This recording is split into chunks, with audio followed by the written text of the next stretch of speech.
si, avec l'acceptation des réductions de salaire, hein, sous l'hypothèse que ces réductions de salaire sont acceptées, l'État algérien sera un État hitlérien s'il ne maintient pas la gratuité de la santé, s'il ne maintient pas la gratuité de l'éducation, s'il ne maintient pas la subvention à la farine, au blé, à l'eau, je pense qu'elle a été supprimée, pour les produits, pour l'électricité et l'eau. L'électricité et l'eau. Un minimum de consommation universelle doit être défini et il doit être à un prix, disons, symbolique. Exemple, 1 dinar le mètre cube d'eau. Le minimum vital pour tout le monde, hein, il n'y a pas qu'il soit milliardaire ou pauvre. Le plus pauvre des pauvres en Algérie et le plus milliardaire des milliardaires. Son droit à l'eau doit être respecté intégralement. Donc on définit des quotas qui seront au prix minimal et au-delà, il y aura une tarification forfaitaire. Et nous dirons, bien sûr, avec les réductions de salaire, l'IRG va baisser, les cotisations à la retraite vont baisser, les cotisations à la sécurité sociale vont baisser. Donc c'est pour cette raison que le maintien de la gratuité des soins et à la couverture médicale, mais en engageant de nouveaux employés. Il y aura une augmentation de l'IRG, des impôts, une augmentation de la TVA, une augmentation dans la prestation des retraites, dans les retenues, cotisations de retraite. Donc, quand vous engagez, par là, vous perdez non pas l'intégralité, mais d'un autre côté, vous récupérez l'intégralité. Donc, ce sont ces calculs, c'est des calculs arithmétiques simples à faire, définir la perte ou le gain. Ça, c'est un point de vue comptable. Mais en garantissant les droits humains. Donc, je le répète, il maintient la subvention au blé, à l'eau, un minimum pour l'électricité et l'eau, pas un minimum, un quota naturel, un quota conforme aux droits humains, à un tarif bas. Ensuite, lâchez le prix.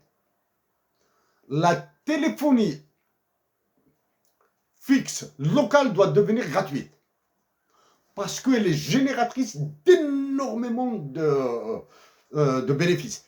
On appelle ça les externalités positives.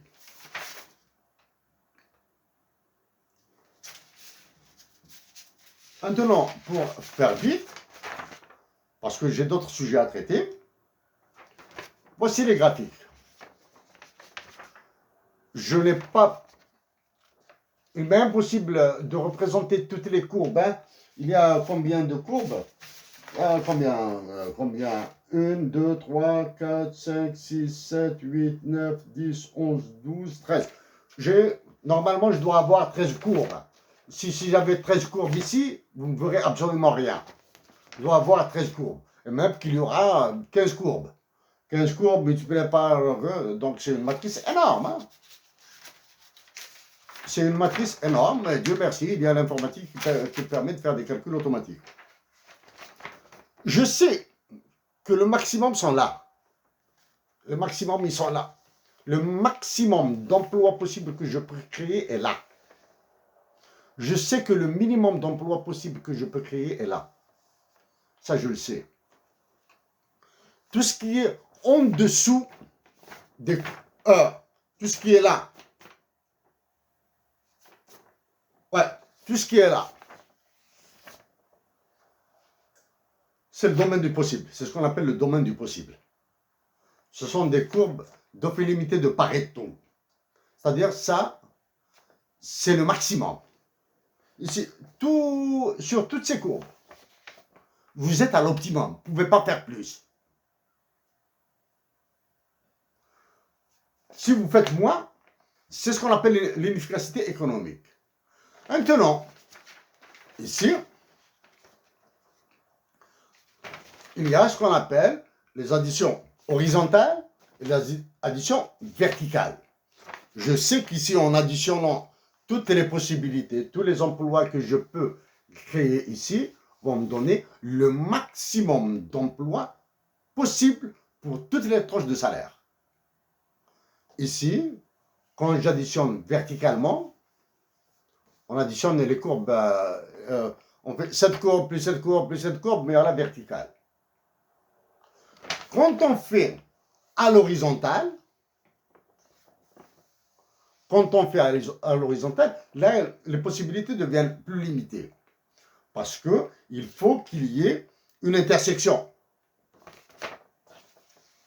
Il faut qu'il y ait une intersection de toutes les de la droite. Si quand vous tracez une droite ici, ben les courbes ici, je ne sais pas où est-ce qu'elles se terminent là. Hein. Ça peut aller jusqu'à là.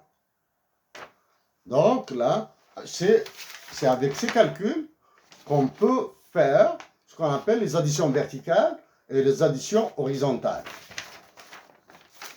Voici pour les salaires. Maintenant, il y a très très longtemps,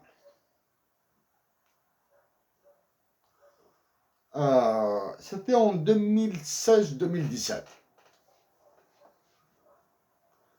2016-2017, si mes souvenirs sont bons. Ils avaient commencé à parler devant des entreprises. J'ai participé à des publications, etc. Bon, d'autres ont parlé. Ils ont freiné.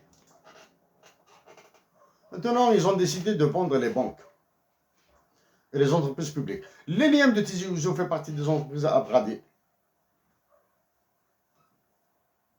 Ils ont décidé de vendre des banques publiques. Ça fait pas longtemps, ils ont décidé de créer une banque pour le logement. Donc là, la CNEP, l'ADN, ces histoires d'ADN, la CNL, tous ces établissements financiers et parafinanciers. Donc, peuvent fusionner en une banque. Peuvent fusionner en une banque. Mais est-ce que cette banque sera viable? Ouais, ils ont décidé de privatiser des banques. Vendre une entreprise déficitaire, c'est très bon. Mais il faut savoir la vendre. C'est la première.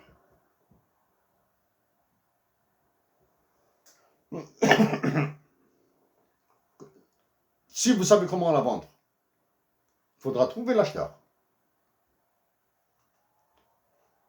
C'est pas gagné d'avance, trouver un acheteur pour une banque. Trouver un acheteur pour une banque, c'est difficile. Supposons qu'un acheteur est trouvé.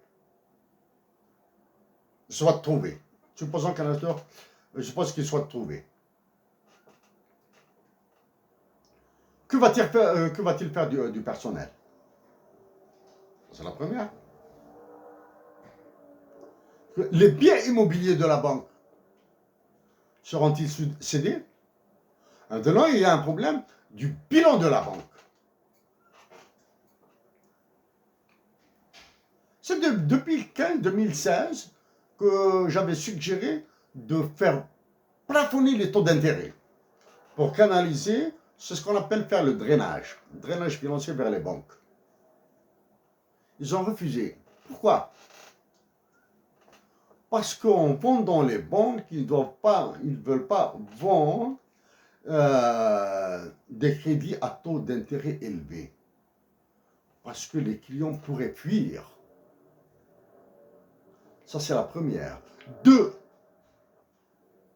donc, toute la masse d'argent là qu'ils avaient imprimée, c'est pour assainir les bilans des banques. supprimer les créances douteuses, supprimer les créances non recouvrables, c'est-à-dire les supprimer, c'est-à-dire les compenser par de l'argent. C'est pour cette raison que toute la masse monétaire, que les billets de banque là qu'ils ont imprimés sont allés vers l'assainissement des entreprises et des banques pour les vendre. C'est pour cette raison qu'ils ne voulaient pas toucher au taux d'intérêt. Alors que pour drainer, il y a bien sûr la question de légitimité. Je l'ai traité la dernière fois, j'ai parlé de légitimité. Donc ça c'est pour les banques. Les banques et les entreprises. Les NIEM, Sonipec, Sonitex, tout ça, vous êtes dans le viseur. Donc faites attention aux manipulations, faites attention aux grèves, parce que les grèves, vous allez perdre. Hein. C'est une raison. Faites attention aux manipulations pour déclencher des violences, y compris par des voyous, là. Non, on revient. L'Algérie et l'ONC. C'est en cours de route, là. Hein. C'est-à-dire la relance de l'accession de l'Algérie à l'OMC. C'est en 2013 que j'ai fait une conférence, que j'ai donné une conférence sur ça. Grâce à une Algérienne, bien sûr. À chaque fois, je ne vais pas le répéter maintenant. Là. Ils ont relancé. Donc, attendez-vous à des négociations, à des discussions, dialogues, négociations avec Israël. Donc, la visite des Américains à la présidence de la République militaire américaine de l'Afrique qui sera reçue, plus les autres contacts informels, les autres appels téléphoniques, téléphone.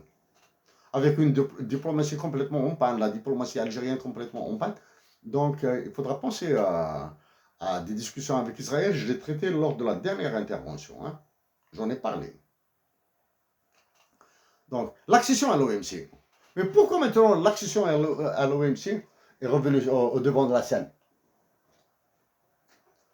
Ne jamais oublier la dévaluation du dinar qui va continuer, sauf si les Algériens décident de revendiquer, comme ils revendiquent le pain, une surévaluation du taux d'intérêt, du taux de change, pardon.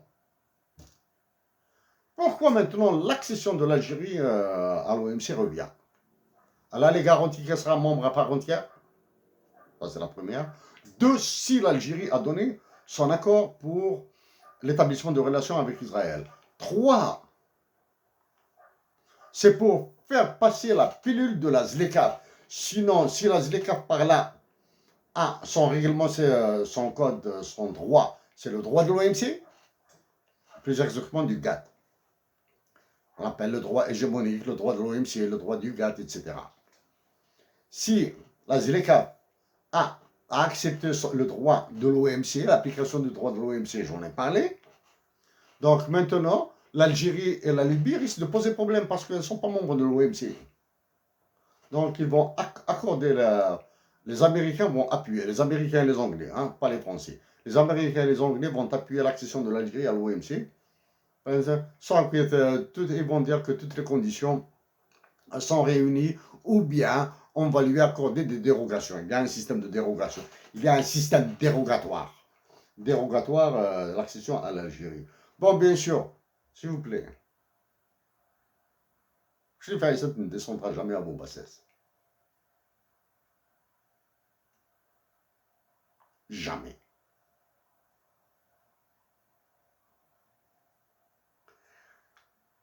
J'ai lu des informations. J'ai lu des informations. J'ai écouté David Malpass, c'est sur Bloomberg. David Malpass, c'est le président de la Banque mondiale. J'ai lu d'autres articles anglo-saxons qui concernent l'Algérie, en anglais, d'articles anglophones, qui concernent l'Algérie.